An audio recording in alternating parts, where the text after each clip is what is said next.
Hi everyone, thanks for coming back for part 3. I'm sorry for that abrupt ending in my last video, but I was just going over this verse over here in Zechariah 14:5, where it's talking about fleeing to the mountains, and in the Greek it reads, "And you will be sealed or shut in the gorge or the valley of my mountain, and will be glued the gorge or the valley, or it will cleave of the mountain, the valley, which is really a gorge or a cleft in the mountain. It will be glued or cleave the mountain up until," and then it's got this place over here, Azal, and this is another word for sealed, and will be sealed up until, okay, I just pulled up the definition of this word because I wasn't sure about it, and it's over here. It's this word right here, and the root word for this, it means the same thing, which is what I suspected, that it was the same word, to stop, shut, or block up. And this matches exactly with what Natan had seen in his vision, and this is why I believe that his vision is true, that it's from God, because there's no way that he could have known what's written in the Septuagint. It wasn't until I read the Septuagint that I really understood what's going to happen with the Mount of Olives. Once the Mount of Olives is split, it's actually, the valley of the mountain is actually a gorge. It's a cleft in the mountain. It's a steep valley or a narrow gorge. So it actually looks sort of like this. This is Mount Horeb at Mount Sinai. This is where Moses struck the rock, and then the water flowed out. And this actually represents Jesus. The whole imagery of the Mount of Olives represents Jesus. Jesus is the rock. He is the mountain that the Jews are going to flee to, that we're all going to flee to. He's the rock, and this is the gorge, and then it's where the living water flows out of, because if you read further down in Zechariah 14,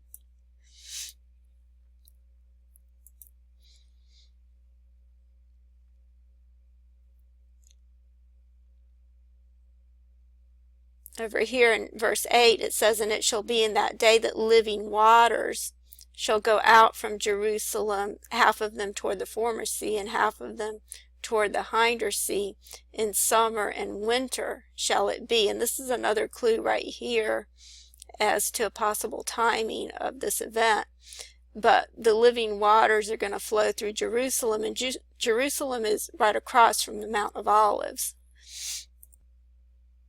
And then Natan had also said that in his vision, he said that there was going to be a fence, or it's going to be like shut in, and then the rabbi had said, so it's like a security gate, and then Natan said exactly like a security gate, that it's going to be fenced in. And so, and this is exactly the details that are given here in the Septuagint. And I had read this and understood what it all represented probably a couple of months before I saw the video, and that's why I believe Natan's testimony, because there's no way he would have known all of these details and what's written in the Septuagint about what's going to happen with the Mount of Olives. That's not what's normally taught. What's normally taught is that this is a separate event, that this is the second coming after 7 years, and that the Jews, after 3.5 years at the abomination of desolation, they're going to flee to Petra, and then there's going to be 3.5 more years, and then this is the second coming over here. But in actuality, they are going to flee to the Petra, but the Petra that they're going to flee to is Jesus. Jesus is the rock, and he's represented by the Mount of Olives. And I believe that this will literally happen in the Mount of Olives the way Natan described, but I believe it has a spiritual significance as well. Because basically what was being described in Zechariah 14 is actually the same thing that Zechariah was describing in Zechariah 4 over here when he says, "Who art thou, O great mountain? Before Zerubbabel thou shalt become a plain, and he shall bring forth the headstone thereof with shoutings, crying, Grace, grace unto it." And of course this is referring to the temple of God, which the Mount of Olives represents. And then after the headstone is placed, which is Jesus setting foot on the Mount of Olives, once the headstone is placed, then it starts talking about the two anointed ones, or the two witnesses, and this is a parallel to Revelation 11:4. And then this was also confirmed by Natan's testimony when he saw the two dead people coming out, one from each side of the mountain after the mountain was split. And over here in Zechariah 14, where Jesus sets foot on the Mount of Olives, it says that Jerusalem, it says, "And his feet shall stand in that day upon the Mount of Olives, which is before Jerusalem on the east, and the Mount of Olives shall cleave in the midst thereof toward the east and toward the west." And then when you read this in the Greek, it actually says it's going to be towards the east and towards the sea. Instead of the west, it has the word sea. And if you look at a map of Israel, you see that on the west side is the sea. And so that reminded me of Revelation 10, where it says, "And I saw another mighty angel come down from heaven, clothed with a white cloud and a rainbow upon his head, and his face was as it were the sun, and his feet as pillars of fire. And he had in his hand a little book open, and he set his right foot upon the sea," which would be towards the west, "and his left foot on the earth," which would be towards the east. "And cried with a loud voice, as when a lion roareth, and when he had cried, seven thunders uttered their voices." And so this is in Revelation 10, and this happens right before Revelation 11, which is where it talks about the two witnesses and the measuring of the temple. And over here in 11:4 is where it says, "These are the two olive trees and the two candlesticks standing before the God of the earth," which is a parallel to Zechariah 4:11, which also talks about the two candlesticks and the two olive trees. "Then I answered and said unto him, What are these two olive trees on the right side of the candlestick and upon the left side thereof?" Okay, so the point that I want to make is that the cleaving of the mountain actually represents the restoration of the temple, and it represents Jesus. Jesus is the rock, and this is why Moses was punished for striking the rock twice. He was only supposed to strike it once, and then the second time he was only supposed to speak to it. He wasn't supposed to strike it, because Jesus was only struck once. It was a one-time sacrifice for all of our sins, past, present, and future. He wasn't supposed to be, that's why Moses wasn't supposed to strike the rock again. He was only supposed to speak to it, because once Jesus paid the price for all of our sins, all we need to do is pray to him. All we need to do is speak to him. And this was a one-time sacrifice, and that's why Moses was punished so severely for striking the rock more than once.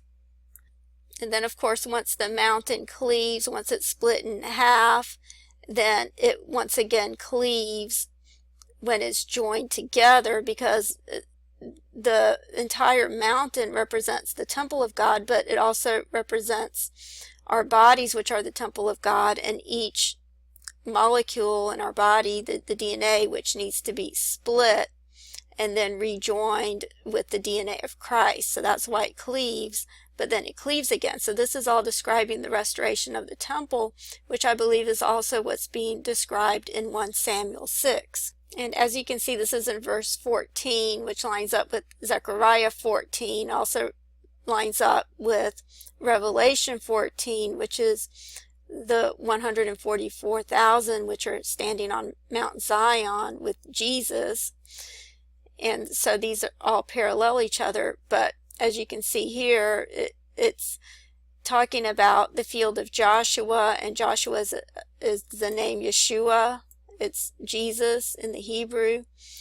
And then it's talking about the temple, and then this word means the sun stood there, and there was a great stone. And then we saw in Zechariah 4 and in 1 Peter 2 about how Jesus is the precious stone, the cornerstone, or the capstone of the temple.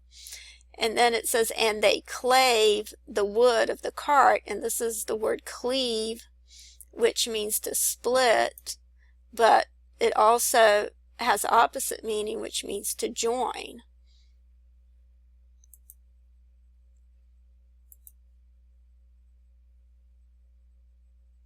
And then it says, and they offered a kind of burnt offering unto the Lord.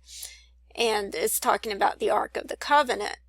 And so this is all the same imagery as, I believe, what is being depicted in Revelation 11 with the 2 witnesses, which represent the temple, the restoration of the temple, and the Ark of the Covenant. Okay, so now I'm going to get back to these tables, and this is another one that's coming up in Leviticus 4. And in this one I put in Super Bowl, fire offering, rain, hail, ice, snow, and ash, and all of these terms came up. You can see the word rain over here in the blue with the letters R-A-I-N. You see the word ice over here in the yellow with the letters I-C-E. You see the word fire in the lavender with the letters F-I-R-E, and it's using the R in offering. It shares the R with offering, so you have fire, offering meshed together. And so you have rain, ice, and then here in the blue you have snow, the letters S, N, O, W. You have ash over here in the burgundy, the letters A, S, H, E, and then you have hail over here in the green with the letters H, A, I, L. And I just want to show you something over here in Zechariah 14:6, where it says, and it shall come to pass in that day that the light shall not be clear nor dark. Over here in the Greek it says, in that day there will not be light. And over here this word means cold. I'll just show it to you in Google Translate. You see it right here, it's the word psihos, and it means cold. And then this other word right here means ice. And you see right here in Google Translate, the word is bagos, and means ice. And it can also mean frost or these other words. So it's talking about cold. And then in verse 8, it said that it would be in summer and in winter. Of course, there's going to be winter in one hemisphere and summer in the other hemisphere. So this could be giving an indication of timing, and I'm about out of time, so I'll have to continue in the next video. Thank you.